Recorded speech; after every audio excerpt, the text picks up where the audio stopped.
Assalamualaikum warahmatullahi wabarakatuh. Buya yang saya hormati, saya mau nanya Buya tentang masalah dunia pacaran. Apa? Dunia pacaran. Mohon maaf Buya, kalau secara akal saya paham benar kalau misalnya pacaran itu haram. Akan tetapi hati saya tuh kadang-kadang masih terpengaruh sama yang dunia pacaran tuh. Karena memang dunia kampus itu saya tuh sudah terbiasa melihat yang laki-laki sama perempuan itu boncengan itu sering banget. Bahkan hampir semua teman-teman saya itu pacaran gitu. Dan saya minta saran dari Buya, bagaimana sih agar kita itu tidak terpengaruh oleh dunia pacaran. Dan mohon maaf Buya, saya ingin minta diceritakan oleh Buya hukuman tentang bagi para pezina di akhirat. Mungkin itu saja. Terima kasih. Assalamualaikum warahmatullahi wabarakatuh.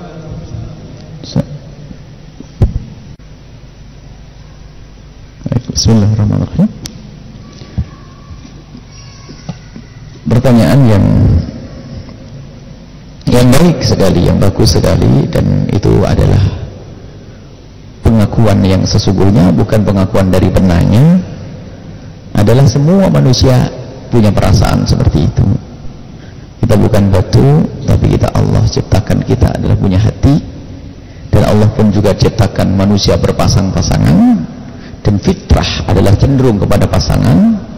Akan tapi lihat, ada yang namanya syahwat. Allah memberi kepada manusia syahwat.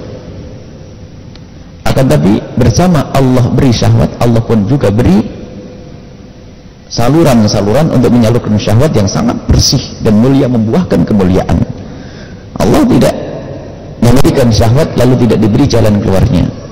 Sehingga syahwat itu sendiri kalau dipenuhi dengan cara yang benar akan menjadi sebuah kenikmatan yang dahsyat, mengundang pahala besar dari Allah Subhanahu wa ta'ala. Dan syahwat ada dibarengi dengan yang namanya cinta, rasa kecenderungan terlebih dahulu sebelum datangnya cinta yang sesungguhnya. Dan kecenderungan itu wajar, laki perempuan wajar, dan bukan aib kecenderungan. Akan tapi ketahuilah bahwa harus ada kontrol akal sekaligus dengan syariat. Jadi kalau orang mencintai bukan dicela karena mencintainya, akan tapi bagaimana dia menindaklanjuti rasa cinta itu dalam perilakunya, itu yang perlu dipertanyakan. Memang kaidahnya hendaknya cinta itu dibangun di atas pernikahan, dibangun di atas pernikahan, itu semestinya seperti itu. Sehingga orang di saat memilih pasangan itu benar-benar memilih yang benar. Cuman ada kalanya karena kita sering mendengar si fulan itu baik, sehingga terlintas di benak kita, kalau seandainya aku menjadi istrinya dia, atau seandainya saya menjadi suaminya dia, saya akan bisa menjadi baik dan sebagainya. Itu sebetulnya bukan khayalan jelek, karena menganggap dia adalah wanita baik. Misal saya seorang laki-laki melihat wanita tersebut baik, saya bisa membayangkan seandainya khayalan baik, tapi tanpa dirasa dengan khayalan kebaikan itu sendiri menanamkan benih cinta di dalam hati seorang tersebut, sehingga tiba-tiba kalau dengar menyebut namanya itu bergetar mungkin, atau ini karena bahasanya bujangga gitu. Jadi kalau mendengar namanya saya sudah tiba-tiba merinding, panas dingin, lihat bapaknya lewat pun sudah berubah, lihat rumahnya sendiri sudah nggak kedip, itu macam. Berarti apa? Berangkat dari itu, dan hal yang semacam itu bukan aib, karena seperti datang dan perginya cinta Allah yang beri. Cuman bagaimana kita menyikapi itu semuanya? Ada namanya syariat, halal haram. Cinta buta tidak masuk pembahasan ini. Kalau dia adalah seorang laki-laki mencintai seorang perempuan, nggak pada kriterianya, itu pasti gila. Dia pantaskah dia menjadi ibu baik untukmu, solehah dia? Nggak tahu. Dengan ibunya baik? Nggak tahu. Dengan dia baik? Nggak tahu. Berarti kamu nikah dengan jin itu. Nggak tahu semuanya. Dia baik. Ini berarti masuk ke hatimu karena kebaikan itu. Itu masih bisa. Itu benar. Kenapa kamu cenderung ke dia? Subhanallah, saya menemukan dia rajin sholat, dia begini baik. Kalau begini bentuknya, itu bukan syahwat, itu adalah fitrah, kemuliaan. Seseorang ingin mendapatkan kecintaan yang baik, itu bisa dikembangkan dalam kehidupannya, maka dipandu oleh syariat. Akalmu sudah waktunyakah engkau menikah? Sudahkah ada persiapan? Bukan syahwat lagi. Kalau syahwat itu subhanallah, anak baru gede sudah ada urusan syahwat. Tapi dengan akal dan syariat itu bisa mengekang syahwat. Itu haram, tidak boleh untukku. Sehingga aku tidak boleh melanjutkan khayalan ini. Lalu bagaimana? Baru melangkah yang benar. Tidak akan masuk dunia pacaran karena dia ngerti.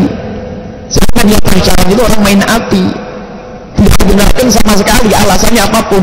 Kalau anda misalnya ada kecenderungan jatuh cinta kepada seseorang, maka tindak lanjuti dengan syariat, bukan dengan SMS. Neng, aku padamu neng, mohon maaf semalam saya nggak ada tidur. Istrinya ke majelis mulia, ngapain aja tidur? Minum tidur gitu. Oh nasib, tidak paham. Nah ini, jadi tinggal menindaklanjuti. Jadi kecenderungan itu wajar, cenderung ini cenderung itu. Kemudian nanti kita akan beri dengan kita meraih sebuah, ini cerita panjang, ini ceramah khusus yang mungkin ada untuk mengkantor dalam tim. Kita harus bahas masalah-masalah begini ini supaya orang tidak ini ya, dari masalah cinta. Ada manusia itu kalau jatuh cinta karena fisiknya itu ada seperti binatang, hanya pengen urusan dunia seks saja. Kalau jatuh cinta karena akalnya itu seperti cari pegawai saja, istrinya jadi pegawai. Nah, kembali kita akan menikah dengan orang yang di situ ada rohnya yang sambung kepada Allah. Ini ada pembahasan panjang. Kemudian sebab rasa cinta itu adalah memang rasa di dalam hati, tidak bisa diterjemahkan, lidah pun hanya bisa berucap, tapi diterjemahkan dengan perilaku. Nah, makanya yang kita cintai harus ada objek, yang kita cintai ini harus benar. Nah, kalau tidak benar perlu dikontrol akalnya. Pasti hawa nafsu. Ada seorang perempuan ditanya, Neng, pantaskah setelah kita ceritai panjang lebar, karena dia sudah terlanjur kandung sama seorang laki-laki, sampai bapak ibunya kepusingan, kok bisa mau anak saya Buya, kok bisa mau ya, saya ajak bicara tentang laki-laki yang baik, sadar dengan akalnya, laki-laki yang baik, yang begini, enak kalau kamu punya suami seperti ini. Dia manduk-manduk. Akhirnya saya jujur Buya mau tanya, orang yang kau cintai itu kira-kira pantas tidak menjadi suami yang baik, layak tidak untuk menjadi suami yang baik untukmu? Dia pejam mata sesaat dan berkata, geleng, tidak, kan? Sadar, cuman karena syahwat, karena gara-gara pacaran tuh sering dirayu, karena biasa janji-janji dan seterusnya, dia bisa geleng kepala. Di saat dia geleng kepala, ibunya senangnya luar biasa karena anaknya sudah sadar kalau laki-laki itu tidak pantas. Setelah geleng kepala masih ngomong, Buya, tapi kan Allah Maha Kuasa bisa merubah setiap orang kan. Nah, dia sudah ngomong saya setengah jam, ujung-ujungnya ngomong begitu. Itulah orang sudah pacaran itu sudah buta matanya. Tapi kalau orang cerdas tidak. Saya itu punya tujuan, saya akan menjadikan dia istriku, bukan untuk main-main. Dia adalah ibu daripada anak-anakku. Saya lihat hakikatnya kayak apa. Dia baik, soleh dan sebagainya. Saya punya kecenderungan, saya terus jalur. Saya jalur yang benar. Boleh, saya bukan saya. Ngomong biasa dengan nikah dengan dia, terus saya. Kemudian di dalam meraih tujuan itu ada 3 kemungkinan. Kalau kita mengharap sesuatu ada 3. Yang satu sesuatu yang mungkin untuk dijangkau, kejarlah dia. Yang satu adalah mungkin dijangkau, bayar yang mahal, kita cari yang tidak. Yang ketiga adalah mustahil, jangan perjuangan suatu yang mustahil. Saya jatuh cinta dengan anaknya raja, saya melihat di foto sepintas, anggap saja anaknya Raja Brunei. Saya jatuh cinta, saya mabuk setiap hari mikir anaknya Raja Brunei. Ini kan jadi begitulah ada aturan. Maka itu akal berperan di sini. Akal berperan. Baik, itu saja. Jadi bukan sesuatu yang tapi yang menjadi salah adalah jika menindaklanjuti rasa di dalam hati tersebut tanpa didukung oleh akal dan syariat, maka itu akan menjadi kebejatan moral. Tak apa-apa, jadi wajar. Tiba-tiba kenapa kok saya cenderung? Bukan mustahil. Terjadi pada Sayyidina Rasulullah Sallallahu Alaihi Wasallam sendiri.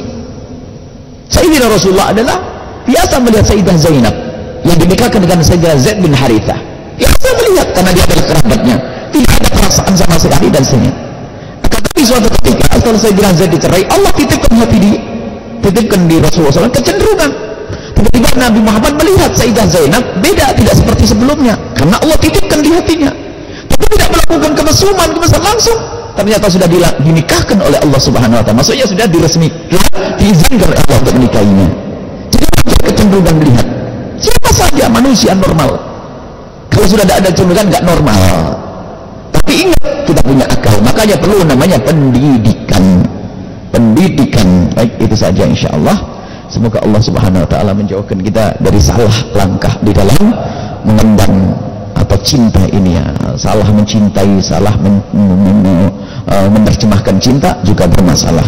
Adapun hukuman zina masalah mengerikan, di antaranya neraka jahanam, di antaranya mohon maaf dia akan dihukum oleh Allah dengan hukuman di tempatnya tersebut dan akan dihinakan. Wah, kalau hukumannya banyak, kisah Isra Mi'rajnya Nabi sallallahu alaihi wasallam dalam hadis riwayat Imam Bukhari dan Muslim berbicara tentang hukuman-hukuman di neraka jahanam yang sangat banyak. Mungkin kalau harus kita cukuplah bahasanya adalah dosa gede, tempatnya di neraka jahanam. Belum sok neraka jahanam sudah nggak enak, apalagi nanti ditambah dengan itu semuanya. Alhamdulillah. Dan dipermalukan di padang mahsyar. Ini berzina.